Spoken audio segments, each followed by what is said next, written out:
તો કેમ છો બધા? મજામાં જશો ને? મજામાં જ રહેવાનું ને. આવી ગયા આપણે ફરીથી નવા મિની બ્લોગમાં.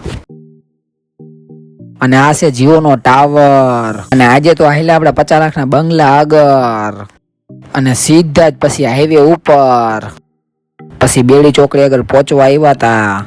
અને ફાઇનલી આપણે પહોંચી ગયા બેડી ચોકડી. અને રોજની જેમ આપણે રાજકોટ જોતા જોતા આપણે વયા ગયા આપણા કામ ઉપર. પછી આગળ જતી હતી રેલગાડી. પછી હોખડા ચોકડી આગળ પહોંચી ગયા ને આપણો ભાઈબંધ આવવાનો તો આપણે હારે કામ પહોંચી ગયા આપણા કામ ઉપર. અને આપણે અત્યારે કરવી વ્હીલ ફિટિંગ. પછી બહાર આવી ગયા હતા આપણે ફાકી ખાવા. પછી કોમ્પ્યુટરમાં આપણી આઈડી લોગિન કરી નાખી. પછી આપણે બે ગયા સ્કેન કરવા. પછી બધું કામ થઈ ગયું ને પછી આવી ગયા આપણે સ્કેન કરવા. અને આયા મિની બ્લોગ ખતમ.